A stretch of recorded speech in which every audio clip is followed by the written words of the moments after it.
This week it is a brand new car from Kia, the very latest Kia Niro.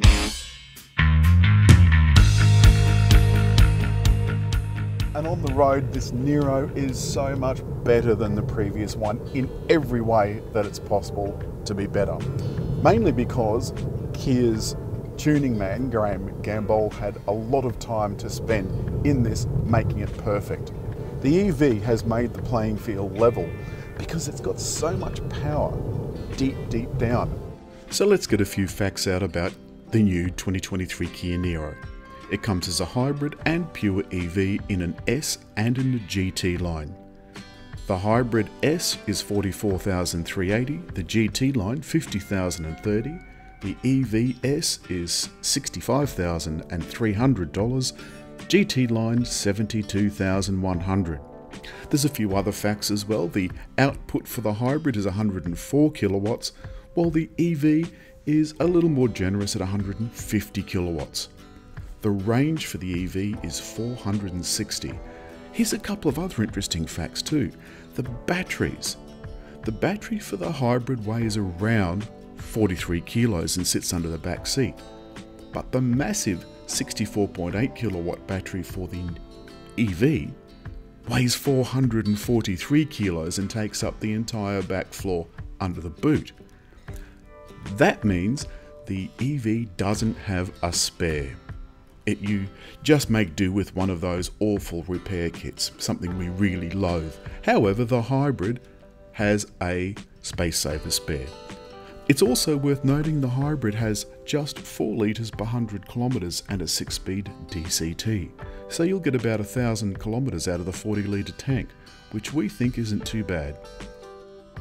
All Kias have a 7-year warranty, and of course in this case that includes the battery and the electric motor, but there's also 7 years worth of roadside assist and 7 years worth of telematics. Now we'll get into that in a minute.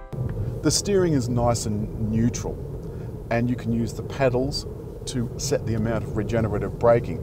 So you can go right down. Now I've got I-pedal on, which is one pedal, and that's braking all by itself. Eh? You like?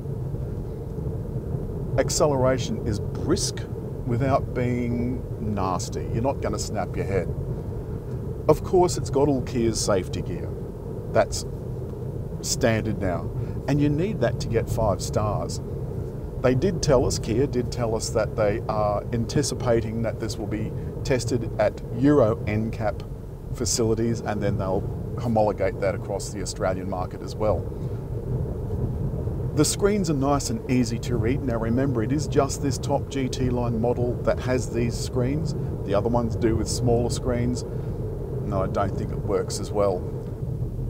And because this is the GT line, as well as these screens, I've also got a heads-up display, so I can clearly see about the end of the bonnet what my speed is, what my cruise control set at, the lane control, and also what the speed limit is. Very important if you don't want to lose your license. All of the controls are nice and easy to get at. So I'm going to set cruise control. That's now set. Press the steering wheel button, and now the lane control set. Actually, I'll take lane control off because on bendy, twisty roads, it's just not advisable in any car, doesn't matter what it is, to have the lane centering switched on. This is such a beautiful area. Oh, I'll just put my foot on the brake, so of course it's cut out. This is such a beautiful area, and you wouldn't think that this little battery-powered SUV would be so much fun, but it is so smooth, and it handles like a sports car. That's the fact that I went over a line.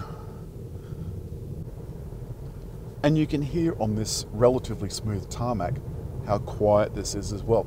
Kia put a lot of effort into making the cabin very quiet. The windscreen is specially sound deadened.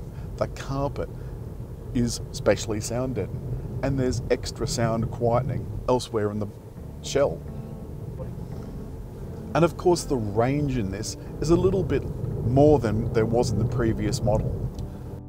And as all EV owners know, you're going to want to charge your car sooner or later, so pull up to a charging point, whether it's out or at home. Hurrah, it's in the front bumper, so open the port, plug in, and off you go. But remember, even on the fastest charger, it's going to take about 3/4 of an hour to go from 10% to 80%. So you can go and do a bit of shopping and what have you, but you can leave it plugged in at home overnight. Be aware, if you do leave it plugged into a standard socket at home, it's going to take about 27 hours, so that's quite some wait.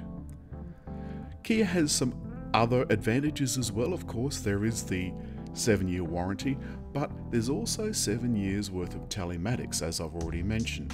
With telematics, you can connect your car via a cell signal.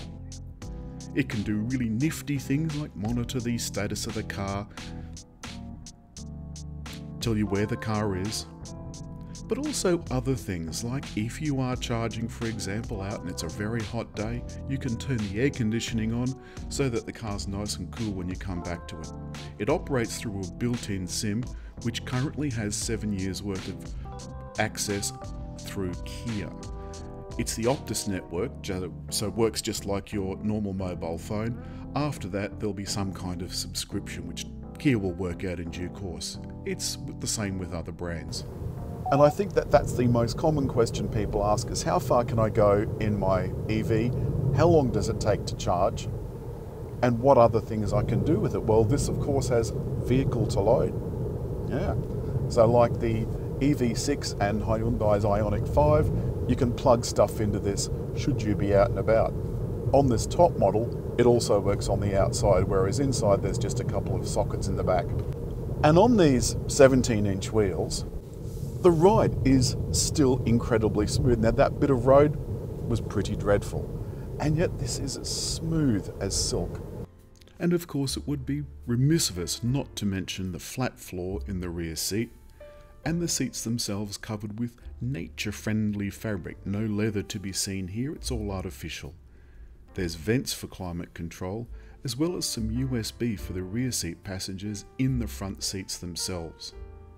In the front, it's beautifully laid out. And as all new Kias have, it's the beautiful digital screens. There's cleverness everywhere. I particularly like the dual function audio and climate control screen. The center console, again, quality materials, and what looks complex at first is actually quite simple. There's just on-off switches, gear dials, the seat heating and cooling, park sensors, cameras, steering wheel heating, auto hold, and electronic brake. There's also a 12-volt charger, a conventional USB, plus a USB-C, and just in case your phone needs it, a Qi charger. As with all Kia models, only the cars that don't have navigation have wireless Apple CarPlay. Everybody else has to plug a wire in. The sound is sensational. These Harman Kardon speakers really are beautiful. I particularly like the light display at night. I love a good theme lighting, and this has a colour for almost every single season. There's plenty of space in the boot, and the boot itself is electric. Hurrah! It's got a kick to open function too. And this clever rear parcel shelf is actually a sunshade, so you can take that off and put it on the rear window as a sunshade. We drove Niro in town and in the country, and no matter where we put it, it did beautifully. In short, we really like this car. They've really done a great job. I think the only thing that I've really got slight reservations about is this is a $72,000 plus change car, plus on roads. For that, you can get one of the base model EV6s. So my question is, would you do that? Some people prefer this car, some people prefer the EV6. As far as preference goes, I'll leave that up to you. And that's it. That's all this week from Kia's Niro. I think it's a great car, handles beautifully, smooth and lovely ride. I do worry about the $72,000 price, but you know, hey ho, such is life. As always, hit like, leave a comment, and just there to subscribe.